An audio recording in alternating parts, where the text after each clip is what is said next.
Subscribe करें हमारे channel techno गुरु अमित को और साथ ही बेल आइकन को दबाना न भूलें ताकि जल्द से जल्द हमारे वीडियो आप तक पहुंच सके। नमस्कार दोस्तों, मैं आईए अमित फिर से स्वागत करता हूं आपका टेक्नो गुरु अमित चैनल में। इससे पहले क्लास में हमने किया था ब्लॉक डायग्राम ऑफ कंप्यूटर और किस प्रकार से कंप्यूटर की कैरेक्टरिस्टिक्स होती है, इसके बारे में हमने पूरी जान पहचान की थी। आज मैं बात करूंगा इनपुट आउटपुट डिवाइसेस के बारे में।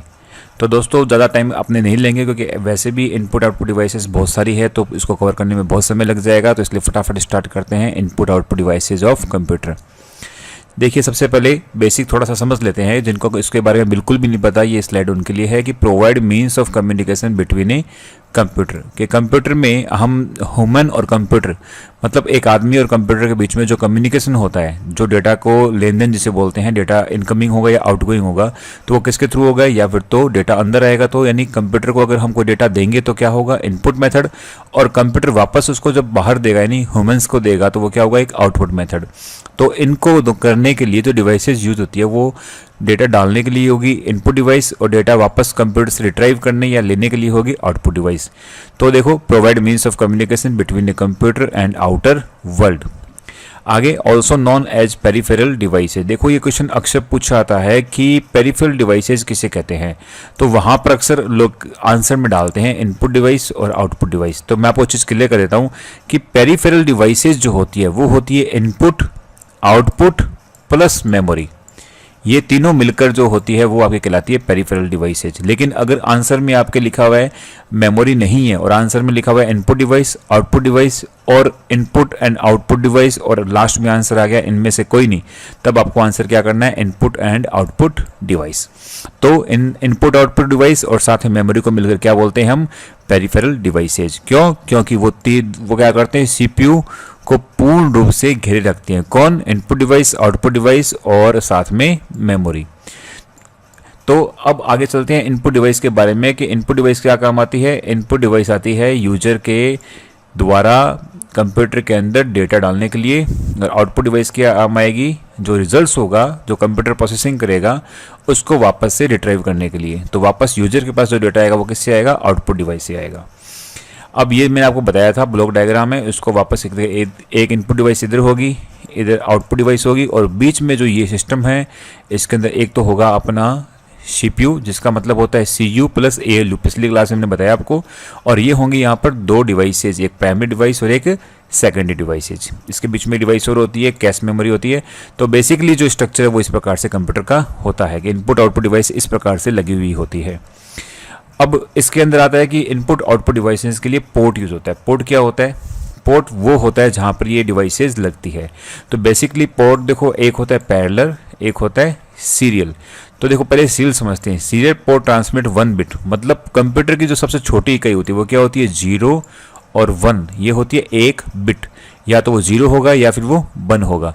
तो 0 1 पे जो बिट है, अगर वो एक बार में 1 बिट ट्रांसफर हो तो वो उससे क्या बोल देंगे, सीरियल पोर्ट।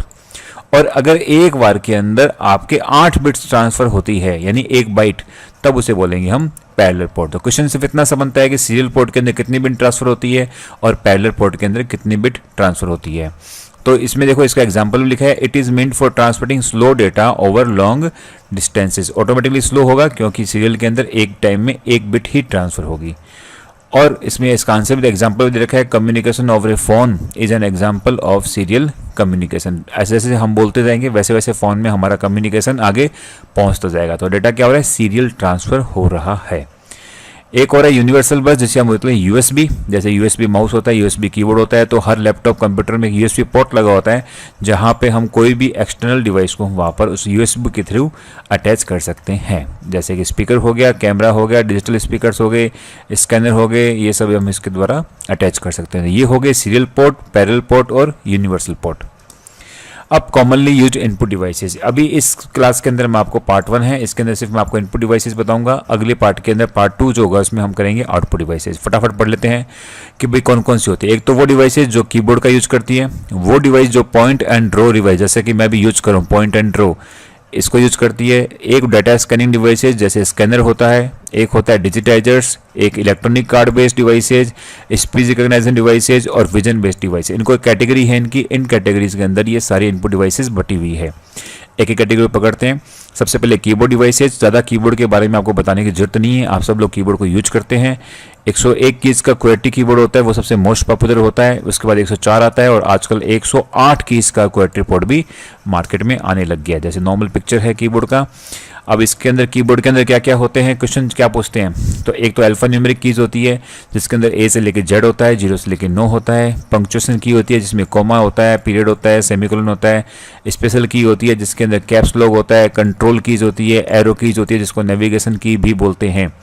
इसके अलावा फंक्शन की होती है। फंक्शन की के अंदर क्या होती है, ऊपर ही ऊपर सबसे लाइन में होती है F1 से लेकर F12 तक जो अलग अलग फंक्शन असाइन करते हैं वो होती है फंक्शन की। उसके अलावा एंटर करने के लिए, और इसके अंदर स्पेस बार। ज़्यादा इसमें बताने की जरूरत नहीं है, सब पता है आपको इसके बारे में कि स्पेस बार क्या होता है। बैक स्पेस किसी चीज़ को लिखा हुआ है इसको पीछे हटाने के लिए, डिलीट करने के लिए, insert, shift, caps lock, tab, control, alt, escape की जो सबसे एकदम कॉर्नर में होती है, और कर्सर मूवमेंट की। ये सब आप पढ़ लेना, इसमें ज़्यादा समय खराब पढ़ने की जरूरत नहीं है। फिर भी मैंने आपको यहाँ पे दे दिया है ताकि अगर किसी को बिल्कुल भी नॉलेज नहीं है इसके बारे में तो वो इसको यहाँ पर पढ़ सकता है। उसके बाद में आती है input devices, point and draw devices. Point and draw devices जो होती है, जैसे कि माउस है तो वो किस पे काम करती है, ग्राफिकल यूजर इंटरफेस, GUI। यानी कोई भी ऐसा इंटरफेस, जैसे मैं भी जो ये स्लाइड जो मैंने बनाई है वो क्या है, एक इंटरफेस है। क्यों, क्योंकि मैं ये ग्राफिक्स है, यहाँ पर जो भी यूजर है सारा क्या ग्राफिक्स है, देखो ग्राफिक्स है जिसको मैं बना रहा हूँ, तो ये ग्राफिक्स है, तो ये हो गया ग्राफिकल यूजर इंटरफेस। एक होता है कैरेक्टर यूजर इंटरफेस, जैसे MS-DOS है, तो MS-DOS क्या था, कैरेक्टर यूजर इंटरफेस। वहाँ पे कोई ग्राफिक्स नहीं था, वहाँ पे हमें कैरेक्टर लिखने पड़ते, जैसे CD कमांड लिखनी पड़ती थी डॉस की, तो वो कमांड लिखनी पड़ती, वो था कैरेक्टर यूजर इंटरफेस। तो जहाँ पे ग्राफिक यूजर इंटरफेस होगा वहाँ पर हम इन डिवाइसेस को यूज कर सकते हैं, जैसे कि लाइन कर्व करना या फिर फ्री हैंड शेप्स बनाना। जैसे मैंने अभी शेप बना रहा हूँ मैं इस प्रकार से शेप बनाऊँ, ये क्या है, पॉइंट एंड ड्रॉ डिवाइसेज हैं। इसमें कौन कौन सी आती है, माउस आता है, ट्रैक बॉल आता है, joystick, light pen and touch screen. एक एक देखते हैं फटाफट। माउस भी आपके बारे में सबको पता है, जो मेन चीज़ है वो मैंने हाईलाइट कर रखी है। लेफ्ट क्लिक होता है माउस के अंदर, वो क्या काम करता है, किसी आइटम को सेलेक्ट करने के लिए। डबल क्लिक काम करता है किसी प्रोग्राम को स्टार्ट करने के लिए या फिर ओपन करने के लिए। राइट क्लिक काम करता है उससे रिलेटेड कोई भी सेट ऑफ कमांड्स को देखने के लिए। और एक होता है ड्रैग एंड ड्रॉप, किसी भी चीज़ को पकड़ो उसको बोलते हैं ड्रैग एंड ड्रॉप, और दूसरी जगह पे जाकर उसको ट्रांसफर कर दो। जैसे यहाँ पे कोई चीज़ है उसको यहाँ से उठाओ और यहाँ पर दूसरी जगह पे ट्रांसफर कर दो, that is called drag and drop. अब टाइप ऑफ माउस, सबसे पहले इसमें मैकेनिकल माउस जो होते थे पहले आते थे आजकल, जिसके नीचे माउस के सरफेस के नीचे एक गोल या फिर जैसे रबर लगा होता था, बॉल होती थी, वो जब बॉल मूव होती थी माउस भी ऊपर स्क्रीन पर मूव होता था। उसके बाद में ऑप्टिकल माउस आने लग गए जिसके अंदर वो लेजर बीम आने लग गई, वो उस लाइट के थ्रू अब क्या माउस मूव होता है। अब वहाँ पर वो जो नीचे बॉटम वाली जो बॉल थी वो आनी बंद होगी, तो आजकल जो होते हैं वो ऑप्टिकल माउस कहलाते हैं। एक होता है कोर्डलेस जिसके अंदर वायर नहीं होता यानी वायरलेस होता है, और उसके लिए एक अलग से एक वायर की जो स्पेशल डिवाइस होती है वो कंप्यूटर के अंदर लगानी पड़ती है। और लेकिन अगर आप लैपटॉप में यूज कर रहे हो तो लैपटॉप का जो इनबिल्ट वाईफाई है उससे वो यूज हो जाती है। तो ये इस प्रकार से बेसिकली 3 माउस के ऑप्शन हो गए। अगली डिवाइस है डिजिटाइजिंग का दूसरा नाम है ग्राफिक टैबलेट। इस प्रकार से होती है, देखो यहाँ पर दिख रही है आपको। ये बेसिकली यूज होती है CAD में। CAD होता है कंप्यूटर एडेड डिज़ाइन। जो भी बड़ी बड़ी जो डिज़ाइनर्स होते हैं, आर्किटेक्चर्स होते हैं, वो अपनी बिल्डिंग्स के नक्शे बनाते हैं या कार्स के नक्शे बनाते हैं, मैकेनिकल पार्ट्स बनाते हैं, रोबोट्स का जो इंटरनल स्ट्रक्चर बनाते हैं, वो सब लोग इसी डिजिटाइजर पे बनाते हैं। ये क्या करता है, इस पर जो भी चीज़ आप ड्रॉ करोगे उसको वो ऑटोमेटिकली डिजिटल फॉर्म में कंप्यूटर में सेव कर देगा। तो एक तो ये ईजी हो गया किसी के लिए भी, आप किसी को यहाँ पे ड्रॉ करना तो किसी भी चीज़ को ड्रॉ करेगा वो एक 3 डायमेंशनल मेथड के थ्रू ड्रॉ हो जाएगी और उसका डिजिटल मेथड के अंदर वो कंप्यूटर में शो हो जाएगी और सेव हो जाएगी। तो ये एक बहुत अच्छा प्रोडक्ट है डिजिटाइजिंग, जो बेसिकली कहाँ यूज होता है, CAD कंप्यूटर एडेड डिज़ाइन में। वैकॉम नाम की जो एक मैन्युफैक्चरिंग कंपनी है वो इन ग्राफिक टैबलेट्स को बनाती है और वो सबसे ज़्यादा पॉपुलर है। तो क्वेश्चन पूछा है तो वैकॉम क्या है, तो वो कंपनी है जो ग्राफिक टैबलेट्स को बनाती है। ट्रैक बॉल, दोस्तों ट्रैक बॉल आप सब लोगों ने यूज किया होगा। इस प्रकार से ट्रैक बॉल होता है, इसके ऊपर बॉल होती है, केवल ये बॉल मूव होती है। ये जो पिच वाला हिस्सा है वो अपनी जगह पे रहता है, ये मूव नहीं होता, इसको मूव करने की जरूरत नहीं है। केवल इस बॉल को अपने जगह से मूव करेंगे तो ऑटोमेटिकली माउस मूव होगा। तो अपना जो ऑप्टिकल माउस है उसको तो अपने को खुद हिलाना पड़ता है, लेकिन ट्रैक बॉल है वो नीचे उसके जो सरफेस होती है वो अपनी जगह पर स्टेशनरी रहती है। इसलिए स्टेशनरी का मतलब वो नहीं है जो किताबी कॉपी है, स्टेशनरी का मतलब हो गया एक जगह पे टिका हुआ। तो ये इसका मतलब क्या हो गया, स्टेशनरी मतलब एक जगह पे रुकी हुई रहती है, इसको हिलाने की जरूरत नहीं पड़ती। इसके ऊपर जो बॉल होती है उसको अपनी फिंगर से हम हिलाते हैं। ये कहाँ पे काम आती है, वीडियो गेम्स के अंदर। तो वीडियो गेम्स खेलने के लिए यूज आती है ट्रैक बॉल। उसके बाद जॉयस्टिक, वीडियो गेम खेलने के लिए एक और चीज़ है जॉयस्टिक। ये जो स्टिक है ये मूव होती है, लेफ्ट राइट आगे पीछे मूव होती है, चाहे इधर घुमाओ चाहे इधर घुमाओ, चाहे पीछे घुमाओ चाहे आगे घुमाओ। इसके थ्रू हम गेम्स के अंदर अपना जो भी ऑब्जेक्ट है उसको हम लेफ्ट राइट या आगे पीछे घुमा सकते हैं। बेसिकली सबने देखी हुई है, जैसे व्हीकल्स वाले जो गेम होते हैं उसके अंदर इसको ज़्यादा यूज करते हैं। फिर लाइट पेन्स जो होते हैं वो आपको भी पता है कि सीआरटी बीम पे काम करते हैं। मतलब जो सीआरटी मॉनिटर होते हैं उसके ऊपर किसी भी चीज़ को चूज करने के लिए काम होती हैं। उसको स्क्रीन पर इस प्रकार से आप टच करते हैं तो कोई भी चीज़ वहाँ पे सेलेक्ट हो जाती है। इसमें एक बात ध्यान रखने वाली बात यह है कि जो लाइट पेन है वो केवल किसके साथ काम करते हैं, सीआरटी मॉनिटर के साथ काम करते हैं। ये एलसीडी और के साथ में काम नहीं करते। दूसरी बात ये भी कहाँ यूज होती है, सीएडी एप्लीकेशन, यानी जो आपने कंप्यूटर एडेड डिज़ाइन जो बताया था मैंने आपको, जो इंजीनियर्स और आर्किटेक्चर्स यूज करते हैं वहाँ पर ये ज़्यादा यूज में आते हैं लाइट पेन्स। तो ये भी क्या हो गया, इनपुट डिवाइस। टच स्क्रीन, आपको टच स्क्रीन के बारे में पता है, जैसे एटीएम मशीन्स हो गया जो जिसको हम रोज़मर्रा की ज़िंदगी में यूज करते हैं। एटीएम मशीन के ऊपर हमारा अपना पिन नंबर डालते हैं, पिन नंबर डालने के बाद हम अपने जो भी अपना दूसरी जो जितना भी अमाउंट हमें निकालना है उसकी राशि डालते हैं। उसके बाद में वो पूरा प्रोसेस होकर हमारा पैसा हमारे सामने आ जाता है। तो वो जो पूरा स्ट्रक्चर है एटीएम मशीन का वो क्या कहलाता है, एक टच स्क्रीन, जिसके अंदर स्क्रीन होती है। स्क्रीन पर हम अपनी उंगली से टच कर डेटा को इनपुट करते हैं। फिर डिजिटल कैमरा हम सबके पास में होता है, जिसके अंदर कोई भी हम फोटो लेते हैं तो वो फोटो किस फॉर्म में फिर वो सेव होती है, डिजिटल फॉर्म में। तो लेकिन इसका एक जो पूरा प्रॉपर नाम है वो है the joint photography experts group standard, JPEG।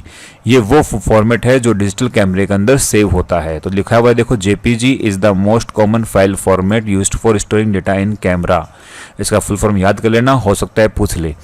तो डिजिटल कैमरा भी अपने आप में क्या हो गया एक, क्योंकि मैंने इसको इसलिए रखा है क्योंकि कई लोगों को कन्फ्यूजन है कि डिजिटल कैमरा एक इनपुट डिवाइस है कि नहीं है। तो आप ये ध्यान रखो, कंप्यूटर में जाने वाला हर कोई डेटा जो कंप्यूटर में एज ए इनपुट हो रहा है वो क्या होगा, इनपुट डिवाइस के थ्रू ही जाएगा। तो फोटो है वो भी क्या हो रहा है, एक डिजिटल फॉर्म है और उसको हम कंप्यूटर में भेज रहे हैं। तो वो जो चीज़ ये फोटो ले रही है उससे क्या बोलेंगे, डिजिटल कैमरा। तो डिजिटल कैमरा क्या हो गया हमारे लिए, एक इनपुट डिवाइस। स्कैनर्स के बारे में आपको पता है, स्कैनर्स हर ऑफिस में आजकल हर घर में मिलता है, उस पर हम एक डॉक्यूमेंट रखते हैं। ये बेसिकली स्कैनर जो होते हैं फ्लैट बेड होते हैं, एक फ्लैट स्क्रीन की होती है, इसके ऊपर डॉक्यूमेंट रखो और ये स्कैनर हमारे डॉक्यूमेंट को स्कैन कर देते हैं। इसके अलावा एक स्कैनर और होता है हैंड हेल्ड स्कैनर, जो अपने हाथ में पकड़ के हम छोटे ऑब्जेक्ट को स्कैन करने के लिए यूज करते हैं। लेकिन ये जो स्कैन होता है हैंड हेल्ड स्कैनर से वो थोड़ा धीरे होता है। तो बेसिकली स्कैनर जो होता है जो हम बेसिकली ऑफिस में यूज करते हैं, बेसिकली मतलब वो होता है फ्लैट बेड स्कैनर। इसके बाद होता है ऑप्टिकल मार्क रिकॉग्निशन, OMR। जैसे OMR शीट एग्जाम की आती है, उसके अंदर क्या होता है कि हम एक इसमें पहले इसका पढ़ लेते हैं इसके अंदर कि OMR is the scanning of paper detect the presence of absence of A mark. जैसे मैंने बताया कि एग्जाम के अंदर OMR सीट आती है, उसका मतलब क्या होता है, यही होता है ऑप्टिकल मार्क रिकॉग्नाइजेशन। उसके अंदर 4 फील्ड अगर हैं तो 4 फील्ड सारे कॉमन है, लेकिन एक फील्ड में आपने इस प्रकार से गोल कर दिया तो वो क्या हो गया, एक्स्ट्रा दिखने लग जाएगा और ये उसको पहचान लेगा और फिर आंसर से चेक करेगा कि जो आपने गोला किया और आंसर क्या वो बराबर है कि नहीं है। तो बेसिकली एग्जाम के अंदर ये सर्वे के अंदर या कोई क्वेश्चनरीज होती है उसके अंदर इसको यूज किया जाता है और ये वो मशीन है जो उस OMR शीट को पढ़ती है। तो OMR भी क्या हो गया, अपने आप में एक इनपुट डिवाइस हो गई। उसके बाद में magnetic in character recognization MICR, ये वो मशीन जैसा इसमें यूज आता है वो आता है केवल और केवल बैंकिंग के अंदर। बैंकिंग के अंदर जो चेक होता है हमारा, चेक के नीचे लेफ्ट साइड में जो 6 अंक या 7 अंकों का जो लिखा होता है वो होता है हमारा MICR के द्वारा लिखा हुआ कोड, जिसके अंदर वो एक स्पेशल इंक से लिखा हुआ होता है और ये मशीन उस कोड को पहचानती है और इनके साथ में बल्क के अंदर इन चेक नंबर को बैंक में है वो यूज होता है। तो इसमें होता है बेसिकली फ़ॉन्ट, एक उस फ़ॉन्ट का नाम है MICR devices are known as a E13B। ये क्वेश्चन पूछा आता है कि उस फ़ॉन्ट का नाम क्या है जो MICR के अंदर यूज होता है। ये है E13B और इस फ़ॉन्ट की विशेषता होती है इसमें 0 से 9 तक तो नंबर्स होते हैं और 4 स्पेशल कैरेक्टर्स होते हैं। लेकिन ये एक्चुअल में इसकी लिमिटेशन भी है, इसलिए ये सिर्फ और सिर्फ बैंकिंग डिवाइस के अंदर यूज होता है। तो MICR जब भी आपका नाम आए तो आप समझ लेना ये कहाँ पर यूज हो रहा है, बैंकिंग डिवाइस के अंदर यूज होता है। उसके बाद में बारकोड रीडर। बारकोड रीडर आप सबको पता है किसी भी चीज़ के ऊपर एक बारकोड होता है, उसको रीड करने के लिए इस प्रकार की डिवाइस होती है जो इसको रीड करती है। तो बारकोड रीडर है वो एक लेज़र बीम का यूज करती है जो उस बारकोड पे गिरते ही उसकी सीरीज को पहचान लेती है।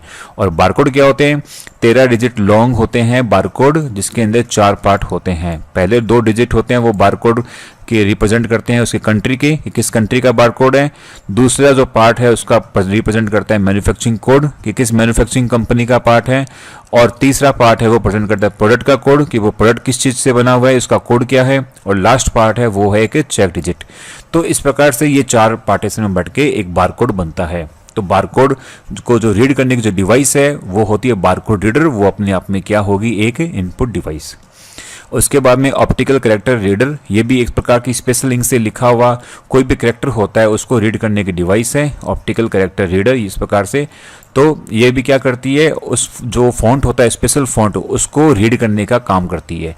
और इसके अंदर जो फॉन्ट यूज होते हैं वो होते हैं एक तो OCR A, OCR B, एक तो हो गया अमेरिकन, ये हो गया यूरोपियन। ये 2 प्रकार के कोड होते हैं वो इसके अंदर यूज होते हैं।